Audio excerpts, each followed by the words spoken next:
Bismillah, alhamdulillah, wa salatu wa salam ala rasulillah. Assalamu alaikum wa rahmatullahi wa barakatuh. Alhamdulillah, we praise Allah subhanahu wa ta'ala, ask him send peace and blessing his beloved and our beloved Sayyidina Muhammad sallallahu alayhi wa sallam. This is the first of 9 lessons covering the 9 chapters of Arabic for Islamic Sciences, book 1. The course itself is written in Arabic with a certain purpose. Generally, we find that Arabic books are focusing on a range of things, conversational Arabic, a lot of irrelevant vocabulary to someone that maybe want to read a fiqh book or an aqīda book or an Islamic other science book and get directly into the guts of the book and actually try to understand the text directly in Arabic. I've, alhamdulillah, bi tawfiqillah, for many more than a decade been teaching the Alimiyya course. Students have started the Alim course with myself, and they're actually completed with myself, or they're continuing still. Alhamdulillah, some have become muftis. And also we taught Arabic courses for adults. This is a streamlined effort to, in the shortest amount of time, and of course this is like a first step for myself, but it's built on experience and teaching adults who are not studying the Alim course. So I've taught the part-time Alim course, the full-time Alim course, also Arabic courses. A lot of the texts that are out there, they're very open-ended, and you find that the books, they're teaching everything of the language. They don't just teach simply the vocabulary that you need to, like, let's say if fiqh is your focus or aqīda, right? Then those books, Islamic science books, they have very limited vocabulary. The reason is similar to like engineering or IT. If you're talking about a specific science, then the vocabulary within that science is quite limited. Hence, while you do have, like in English for engineering, in English-speaking world, English for IT courses that universities offer to get you ready for that specific field, I felt that in the Arabic courses are quite open-ended. So they're trying to teach you everything of the language: how to have a conversation, how to read a fiqh book, how to read Islamic science books, how to, as I mentioned, hold a conversation. Read very flowery language, read poetry. I wanted Muslims to access the Islamic sciences as quickly as possible in Arabic. One of the benefits of studying in madrasa was that at some point we were able to listen to sheikhs who teach in Arabic, and we could directly understand them and the commentary that they gave. And it's a much more efficient way to study because the original book is written in Arabic, so it doesn't need another translation. We find that we're over-translating things in English sometimes, but if they learn the vocabulary of that specific, for example, if you're reading Kitab al-Tahara, the chapter of purification, has a very limited vocabulary. The grammar in is very limited as well. The vocabulary is limited. So why not teach Arabic to that purpose, like the English for engineering, English for IT, so that we can remove that dependence on multiple translations, but we can actually, and with a teacher, of course, these things should be studied with a teacher, especially Islamic sciences, so that we don't misunderstand it. Always we study, even at advanced levels, we study all our books with our asatiza, with our ʿulamā and teachers and muftis and whatnot. So this book is an effort in that direction. It's not the epitome or the ideal. It's a first step for myself to bring this and make this accessible to people, inshallah ta'ala. And you realize in a very short amount of time that actually you can read Arabic. Another inspiration for this course is the Dr. Abdulazeez Abdulraheem's the Understand Qur'an courses. You might have seen it around, but the Understand Qur'an courses, they are focused on the vocabulary of the Qur'an only. They're not trying to make you conversant in having conversational English and so forth. Although you can, the same elements apply to conversationally, but the focus is the Quran, the vocabulary of the Quran. Das Sabaq 10 Lesson is another book that helped inspire this course, where there's a focus on the fundamental rules by which you can very quickly navigate the language. And if you were to put a matan, a text, a primer of a fiqh aqīda book, in a very short amount of time, you'll be able to read and decipher it grammatically and the vocabulary as well. So inshallah, without further ado, further delay, inshallah, we will commence the first class, inshallah. So there'll be 9 recordings, inshallah, for this course. And once we get into it, you'll see how easy Arabic language is accessible. Islamic science is accessible. But the idea is that we can very quickly get to the language. So let's, Bismillah, Alhamdulillah, wassalatu wassalamu ala Rasulillah. Lesson 1. The main inspiration for this course is the Introduction to Modern Arabic.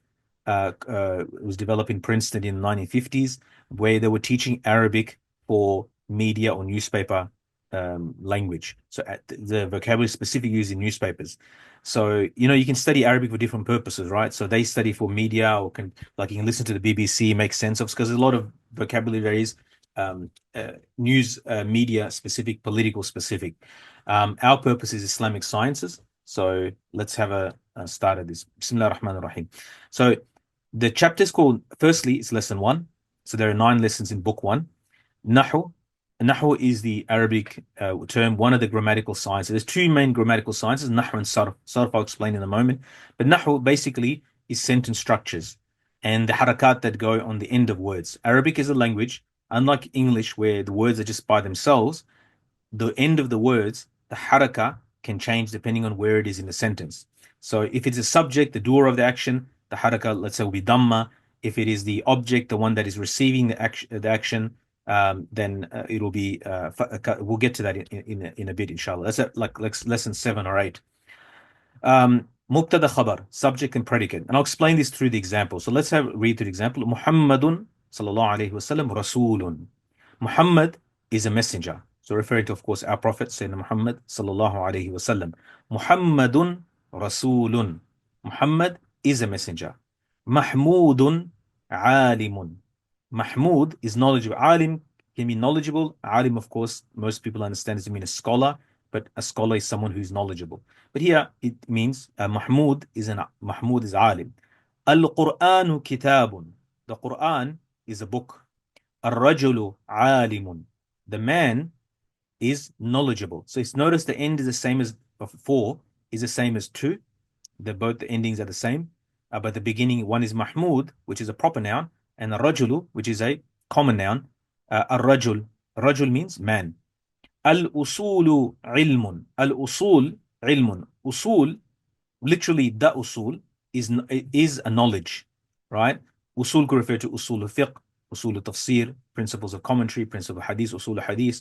But the idea, al-usul, the principles is a knowledge, right? The usul is a knowledge, right? There's a book called Usul as well. So, we're using terms that usul, if you study some fundamental Islamic sciences, then you'll know usul al-fiqh is the most famous usage of this word, the principles of fiqh or the Islamic legal theory.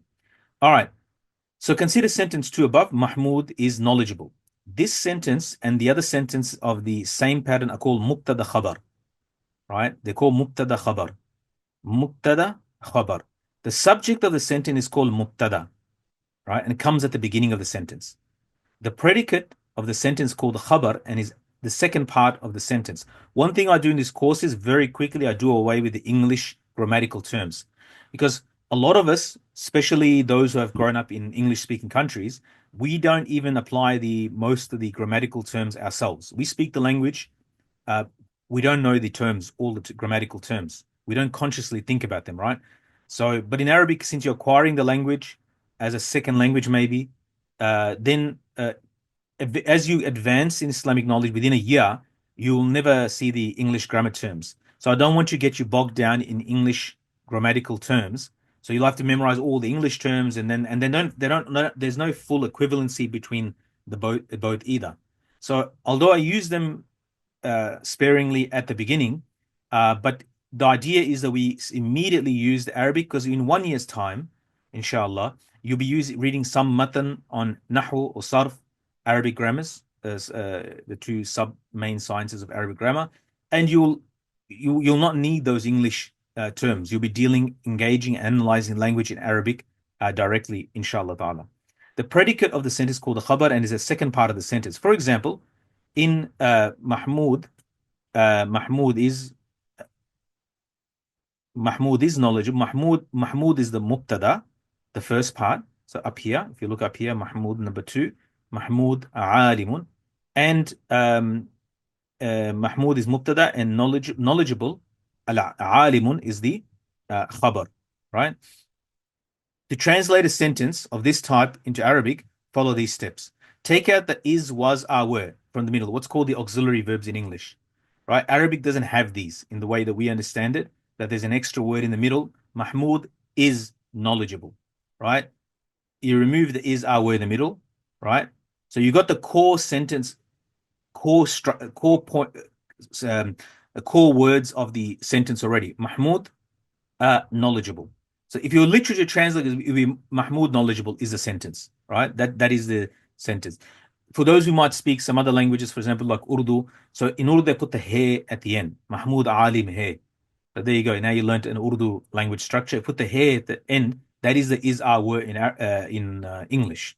So translate the words into Arabic, right? So we translate, write them in Arabic. Mahmud, like we done above. Mahmud, alimun, right? And then you do something else. Now, you give tanween or double dhamma at the end of both words. Mahmudun alimun, right? And that completes the sentence. So the way you would say is Mahmudun alimun. And of course, whenever we stop at the end of a sentence, similar to the Qur'an, we make it sakin. Mahmud alim. Mahmudun alim. However, if you are not to follow this just as a scaffolding, that's why I recommend the mastering Arabic book by Mahmoud Al-Affar, and there's a lady that wrote that as well. That why I encourage, like, that book is taught in madrasas, in our madrasa as well, is that it sort of removes some of the difficult, and you can still speak a broken Arabic, so if you say Mahmud Alim without making the tanweens at the end, it's still understood. People can still understand it, right? An Arab would understand it if you say it. If you say Mahmud Alim, even if it didn't say Mahmudun Alim, it'll be broken. Technically, it will not be Fusha. Most Arabs will probably speak like that as well, right? They make sort of everything sakin right at the end. However, it will not be Fusha, and it will be not proper usage. It will actually not be proper Arabic, definitely not classical Arabic. However, since we're learning the text to read classical Arabic properly, hence we should know the rules and apply the rule. However, just for conversation point, if you didn't do these tanweens at the end, you'll still be understood. It'll be similar to someone speaking English, what we call broken English. I'm going yesterday, right? Someone has to say that. Now, grammatically, we know this is wrong, but we understand what the person is trying to say. I go yesterday, right? If someone has to say that, you probably heard someone like that with the broken English say, I go yesterday. We understand that the word they should have used is went. It's an automatic process that we have, that we understand this is incorrect. Why it's incorrect, he's using the wrong tense, right? But the purpose, the whole point of the sentence is understood by us. So, of course, we don't want you to go speaking Arabic around like that, but I'm just giving an example of where especially those who want to learn and converse and live, this is not the point of the course.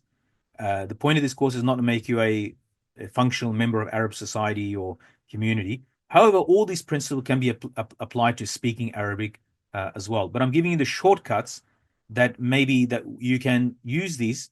These structures should be known. Even if you break these structures, an Arab will still understand you in conversation. In sentence 1 and 2, the mubtada are proper nouns, Muhammad and Mahmud. However, if it is a common noun, an alif al-wasla, there's an alif with a little side on top, usually in the Quran it's written like that. An alif lam is added to the start. For example, in sentence 4, the man is knowledgeable. It will be translated as ar-rajul alim. In Arabic, rajulun means a man. If you have the tanween on a common noun, not on a proper noun. Mahmudun, or by meaning already, is a name of a person. Muhammadun is a name of a person. So it's definite by its meaning. But if you want to get a common noun like rajulun, notice it's got a tanween at the end. Rajulun. To make it definite, to say that the man as opposed to a man, then you put alif lam at the start. This alif is called alif al-wasla. And you make the word ar-rajulu. And notice, if you put alif lam, you can't have tanween at the end of the word. You can't have dhammatayn at the end of the word. So you end up with just the dhamma. So it knocks it out. So ar-rajulu alimun. Ar-rajulu alimun. Right? The end stays the same. The khabar stays the same. The mubtada has now become a common noun, but definite. It is important to note that when the alif al-wasl and lam comes before a word, the tanween comes to a single dhamma, as I mentioned, depending on the first letter of a word. Now notice ar-rajulu, right? Ar-rajulu, it's got a shadda there, right?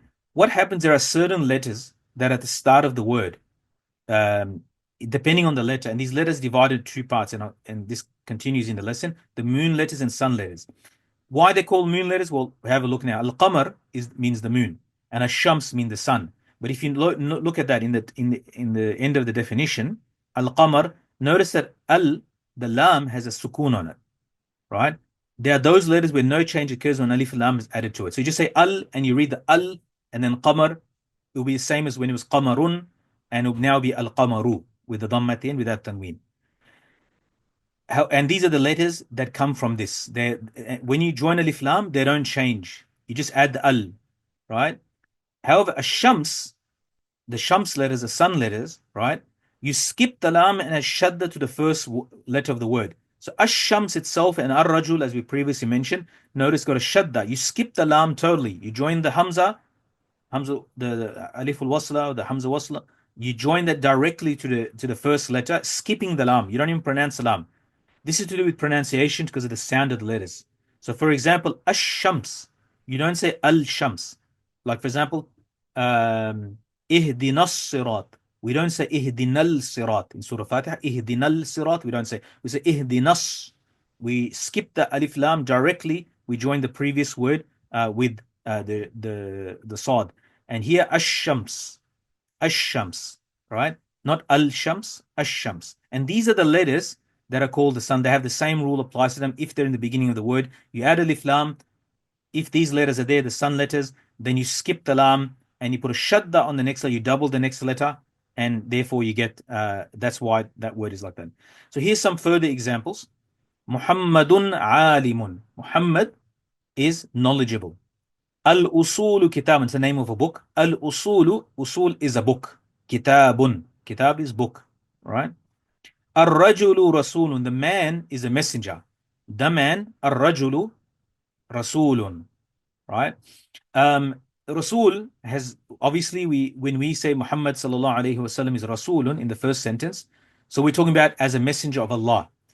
Ar-rajulu rasulun could mean a messenger, someone who is sending a message on behalf of a king.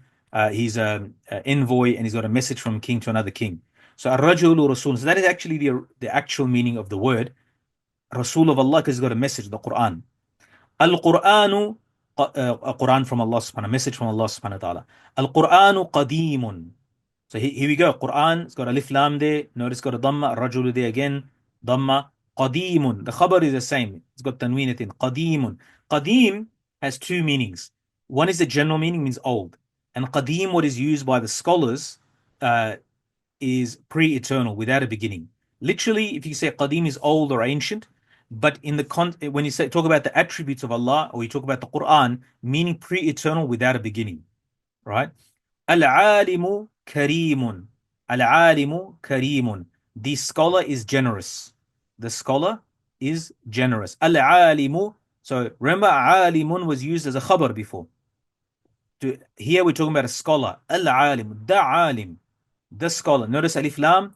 It's a qamar letter word, because it starts with the ayn. Ali was originally alimun, an alim, now a scholar, now al-alimu, the scholar. And notice how it's got alif lam, no tanween at the end. Then you got kareemun, which is the khabar. The scholar is generous. Al-hukmu wajibun, the ruling. Alif lam, it's a qamari, ha is qamar, one of the moon letters.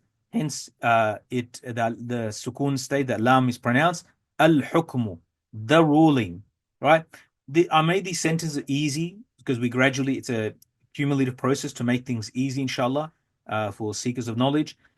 So here you got, the 5 ahkam, the 5 rulings on all ahkam is in fiqh books. Al-hukmu wajib, the ruling is necessary. Al-hukmu haramun, the hukm is haram. Al-hukmu mubahun is permitted. Mandubun, recommended. Makruh. So these are all 5 different khabars. 1, 2, 3, 4, 5 different khabars. Like you can to explain. Somebody asks, what is the hukm? It's al-hukmu haramun. What is the hukm on this? And you'll say the answer will be al-hukmu. The hukm is that it is makruh. Or al-hukm is, someone asks, what is the hukm of salat? Say al-hukmu salat. Al-hukmu wajibun. The ruling is wajib. The ruling is wajib. Al-shaykhu kabirun. The shaykh The sheikh could mean old man, sheikh could mean a scholar, and that's the way you generally use it today. Sheikh means an old man linguistically, and that's how the Arabs today use it as well. Ash-shaykhu kabirun, right? A shaykh and alim is senior by his, a scholar is senior by his knowledge, not his age necessarily. But generally, senior scholars are more knowledgeable. So the two have sort of, they're interchangeable. Ash-shaykhu kabirun. The sheikh is old. Kabir can mean old, saghir can mean young, which is the next sentence. Kabir also can mean big, and saghir can also mean small. Ash-shaykhu kabirun, the sheikh is old. At-talibu saghirun, the student, at-talibu. Now notice ash-shaykh and talib both, they have a shadda on the first letter, on sheen in a sheikh, and ta in the talib. Why? Because these are the shams, the sun letters, right? They're the sun letters. So the lam is skipped, and you read ash-shaykh, and always starts with the fatha. We don't write at the start. If alif lam is there in the word, the hamza that is there, hamza to wasl, and there's a rule for that, you skip this when you join it with another word that comes before it. But you don't need to say it because it always starts with a, right? If it's at the beginning of a sentence, it always starts with the a anyway, with a fatha at the start. At-talibu, again, saghirun, the student is young.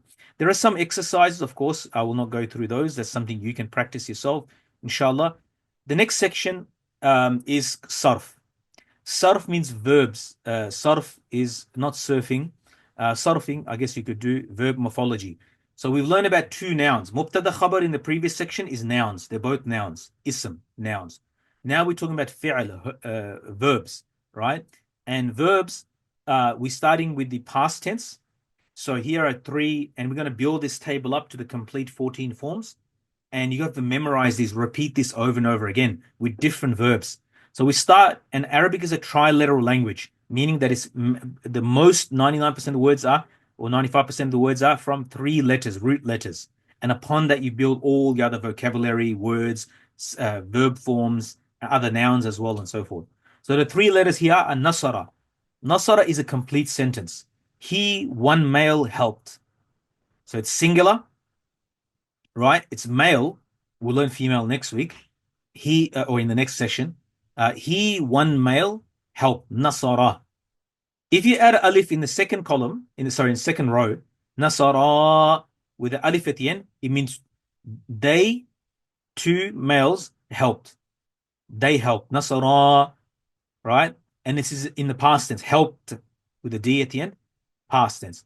And I put on the right singular, dual, plural, and the last one is nasaru, more than two, right? They, many meaning more than two, three or more, right? More than two or three and more.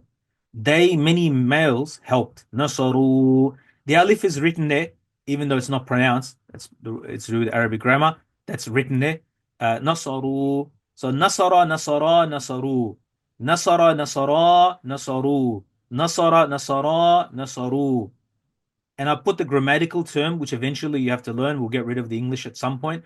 Wahid, tathniya, jam'. Wahid means one, right? Qul huwallahu ahad. Wahid, one, right? Singular. Tathniya, dual, two. Jam', plural, more than two, right? Wahid, tathniya, jam'. Nasara, nasara, nasaru. Nasara, nasara, nasaru. And in the exercises, you're required to make a table in the book for these verbs. Fa'ala, did, right? Fa'ala, did. So, fa'ala, fa'ala, fa'alu. Fa'ala, fa'ala, fa'alu. Fa'ala, he did. Fa'ala, those two did, males did. Fa'alu, those more than two males did. Fa'ala, he did. Fa'ala, those two males did. Fa'alu, those more than two males did. Right? Wahid, tasniya, jama. Same with masaha. Okay? Why I mentioned this word here? It's a fiqh term. Masaha, to wipe. You wipe on bandages, you wipe on your head, you wipe on your leather socks, you wipe. So there's a few wipings that are there in our fiqh. They're in the fiqh books. So masaha, he wiped. Masaha, those two wiped. Masahu, all those males wiped. Ghasala, he washed. Wahid. Ghasala, tathniya, dual. Those two males washed.